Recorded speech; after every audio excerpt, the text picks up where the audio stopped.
नमस्कार साथियों, ज्ञान संचार बाय वीएसपी यूट्यूब चैनल पर आपका हार्दिक स्वागत है, आपका हार्दिक अभिनंदन है।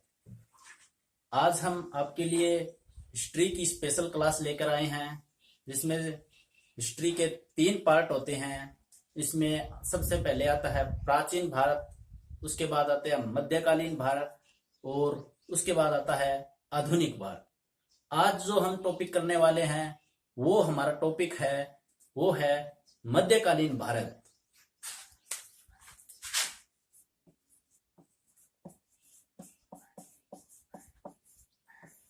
मध्यकालीन भारत, इसका जो समय है वो है 712 से 1707। 1707 का जो समय है, 712 से 1707 का जो समय है, इसको बोला जाता है मध्यकालीन भारत। सबसे पहले हम देखते हैं इसमें 712 में ऐसा क्या हुआ था कि हमारा जो मध्यकालीन भारत यहां से शुरू होता है। सबसे पहले 712 में भारत पर सबसे पहले अरबों का आक्रमण होता है और इसी में सभी से सबसे पहले आक्रमण करने वाले आक्रमणकारी होता है, वो होता है मोहम्मद बिन कासिम।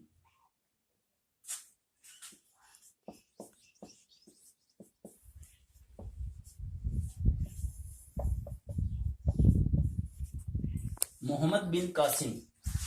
सबसे पहले हम देखते हैं कि मोहम्मद बिन कासिम को भारत पर आक्रमण करने की जरूरत क्यों पड़ी। मोहम्मद बिन कासिम है, ये एक अरब के राजा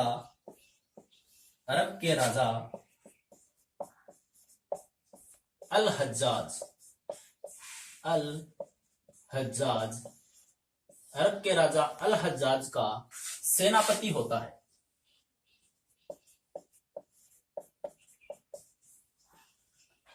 मोहम्मद बिन कासिम अरब के राजा अल हज्जाज का सेनापति होता है।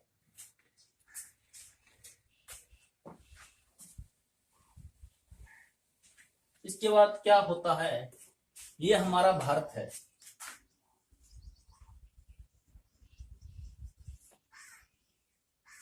और पुराने समय में भारत की आजादी से पहले ये जो इलाका हुआ करता था, ये हमारे भारत का ही पार्ट था। तो इस इलाके में ये जो जगह बोली जाती है, यहां से सिंधु नदी होकर गुजरती है, तो इस इलाके को बोला जाता है सिंध।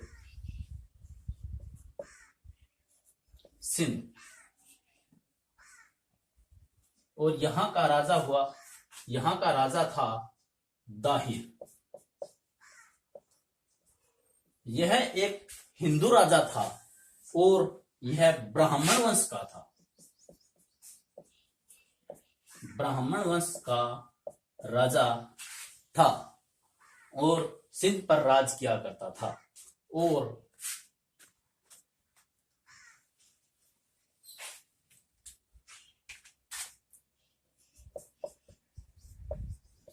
इस एक जगह थी देवल। ये एक जगह भी थी और एक बंदरगाह भी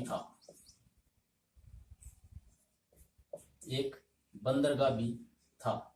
यहां से ये जो हमारा ये भारत हो गया, और इस साइड के अंदर जो हमारा अरब प्रायद्वीप रहता है, तो यहां से होकर पानी के जो जहाज है अरब के और भारत के, यहां से हमारा व्यापार हुआ करता था।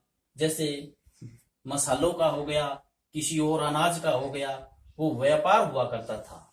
तो एक बार क्या हुआ कि जो अल हज्जाज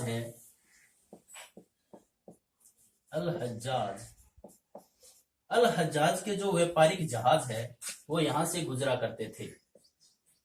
माल के जो व्यापारिक जहाज है वो यहां से गुजरा करते थे। तो एक बार क्या हुआ, जो दाहिर के सैनिक थे उन्होंने उन जहाजों को लूट लिया और इनका जो जितना सारा सामान था, माल था, वो अपने राजा के महल में डाल दिया। तो इससे अल हज्जाज को भारी नुकसान पहुंचा। दाहिर के सैनिकों ने जब अल हज्जाज के व्यापारिक जहाज को लूट लिए, तो इसको नुकसान पहुंचा, अल हज्जाज को नुकसान पहुंचा, अरब में नुकसान पहुंचा। तो अल हज्जाज ने अपने सेनापति मोहम्मद बिन कासिम से संदेश पहुंचाया दाहिर को कि आपके सैनिकों ने जो हमारे व्यापारिक जहाज लूटे हैं, आप उस सामान की भरपाई कर दीजिए। तो दाहिर ने स्पष्ट मना कर दिया कि हम आपके माल की भरपाई नहीं कर सकते। तो अल हज्जाज को गुस्सा आया और अल हज्जाज ने दोबारा अपने सेनापति मोहम्मद बिन कासिम को आदेश दिया कि आप सिंध पर अटैक कीजिए या आक्रमण कीजिए। आदेश मिलते ही मोहम्मद बिन कासिम अरब से अपनी सेना लेकर सिंध की ओर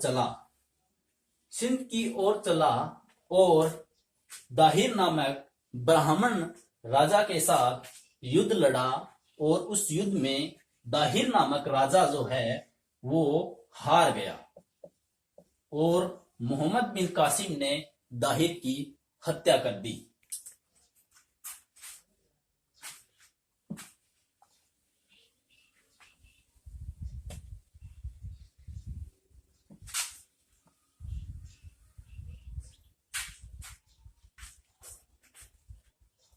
दाहिर मारा गया और ये जो यहाँ का इतना जो ये जो सिंध का जो एरिया था वहां पर अधिकार कर लिया मोहम्मद बिन कासिम ने।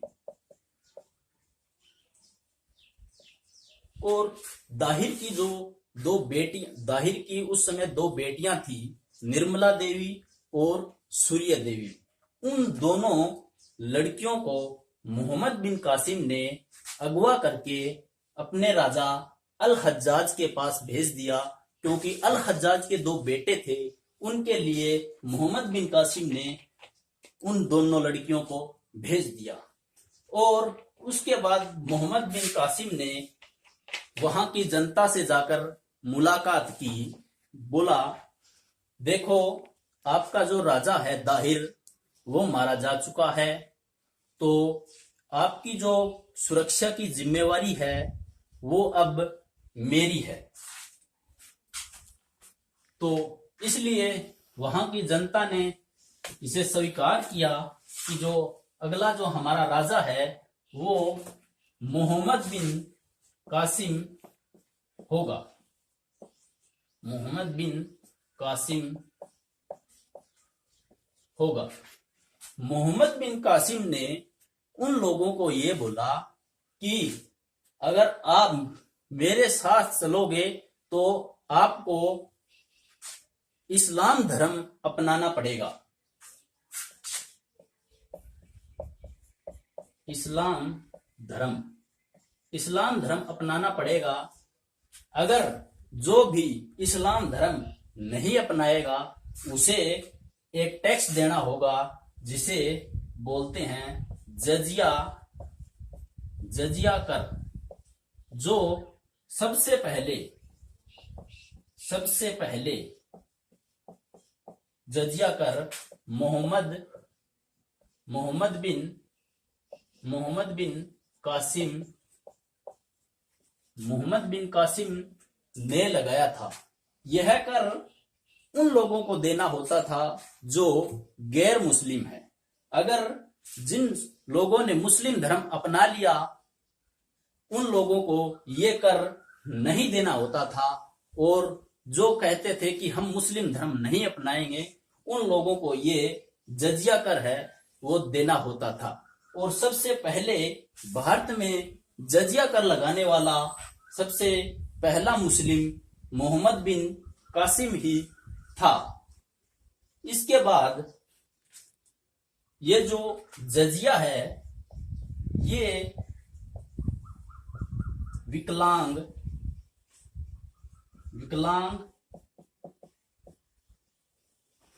विधवा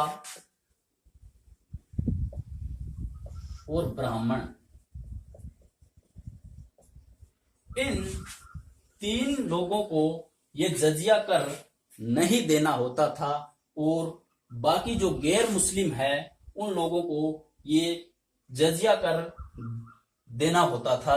जैसे जो मुसलमान धर्म नहीं अपनाया, मोहम्मद बिन कासिम ने जो बोला था कि आप मुस्लिम धर्म अपना लीजिए, और जिन लोगों ने नहीं अपनाया उन लोगों को जजिया कर देना होता था, और जो नहीं देना होता था वो विकलांग, विधवा और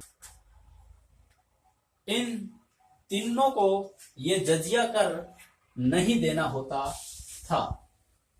उसके बाद मोहम्मद बिन कासिम अपने साथ लेकर आया था, मोहम्मद बिन कासिम अपने साथ लेकर आया था अरबी घोड़े,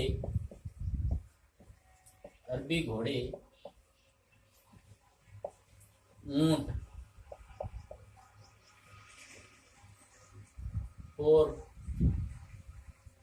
खजूर की खेती सबसे पहले भारत में सिंध में शुरू की गई। मोहम्मद बिन कासिम भारत में अरबी घोड़े लेके आया और ऊंट भी लाया, और भारत में उस समय खजूर की खेती नहीं होती थी क्योंकि अरब में खजूर सबसे ज्यादा होते हैं। तो सबसे पहले मोहम्मद बिन कासिम ने इस सिंध नामक जो जगह है वहां पर खजूर की खेती शुरू की, वहां ऊंट पालने की शुरुआत की। मोहम्मद बिन कासिम ने सबसे पहले भारत में सोने के सिक्के चलवाए और भारत में इसने दिरहम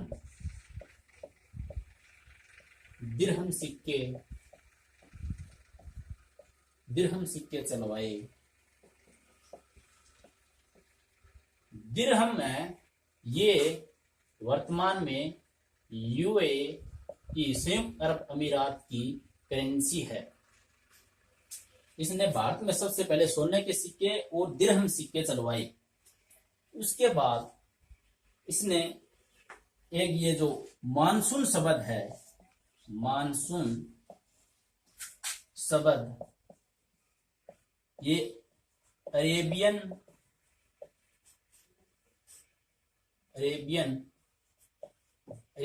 की ही देन है और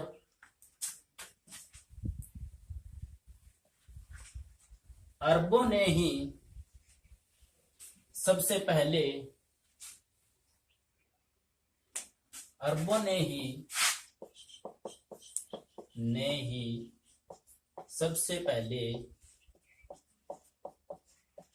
सबसे पहले मानचित्रावली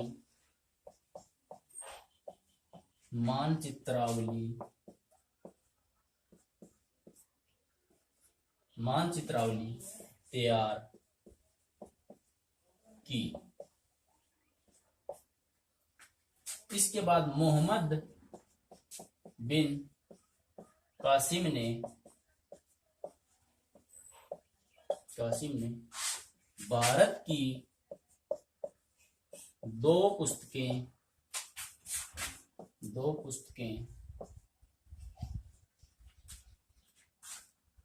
पहली है चरक संहिता।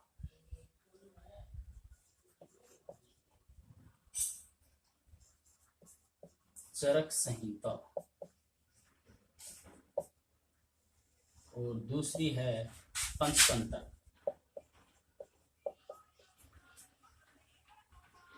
चरक संहिता और पंचतंत्र चरक संहिता ये फर्स्ट ईस्वी में लिखी गई थी। कुषाण वंश का राजा था कनिष्क, उसके शासन काल में ऋषि चरक के द्वारा लिखी गई थी। चरक के द्वारा लिखी गई थी, जो महान वेद हुआ करते थे उस समय के। और जो पंचतंत्र है ये गुप्त काल में लिखा गया था। इसके लेखक हैं पंडित विष्णु शर्मा। मोहम्मद बिन कासिम ने इन दो पुस्तकों चरक संहिता और पंचतंत्र का अरबी में अनुवाद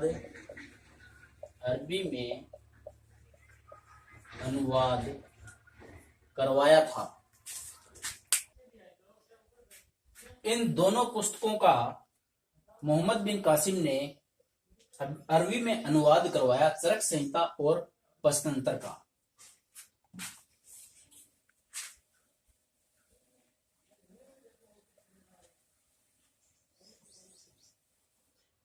इनमें से पंचतंत्र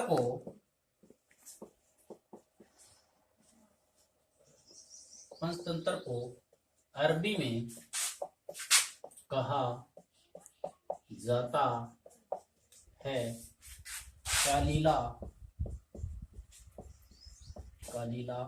वादिमना। मोहम्मद बिन कासिम ने पंचतंत्र को अरबी में अनुवाद कालीला वादिमना के नाम से करवाया। फिर मोहम्मद बिन कासिम 712 ईस्वी में भारत आया और यह इसे रहते हुए भारत में 2 साल हो गए थे। और 714 ईस्वी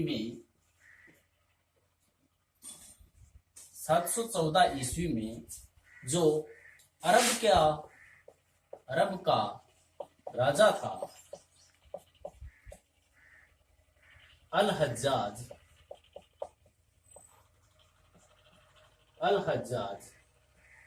इसने मोहम्मद बिन कासिम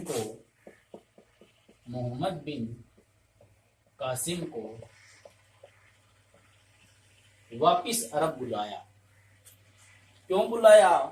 क्योंकि जो मोहम्मद बिन कासिम ने दाहिर की जो 2 बेटियां थी, निर्मला देवी और सूर्य देवी, उनको अगवा करके अल हज्जाज के जो 2 बेटों के लिए उसने भेजा था, तो उन दोनों लड़कियों ने अल हज्जाज को बहका दिया कि मोहम्मद बिन कासिम जो है वो हमारी इज्जत आबरू लूट चुका है, आप हमारा क्या करोगे।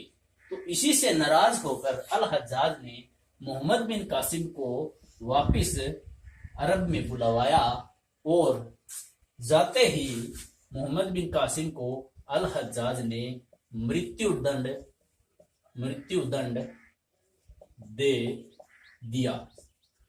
और 714 ईस्वी में मोहम्मद बिन कासिम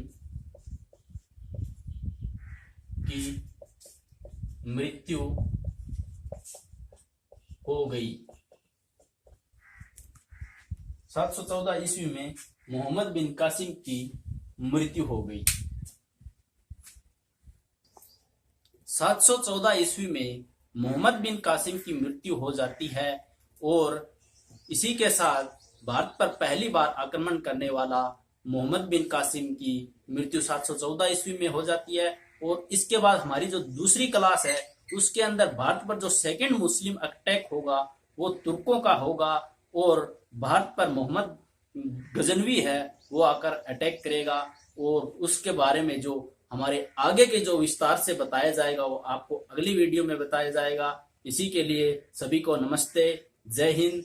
ज्यादा से ज्यादा लाइक करें, शेयर करें और कमेंट करके हमें बताएं कि आपको वीडियो कैसी लगी। धन्यवाद।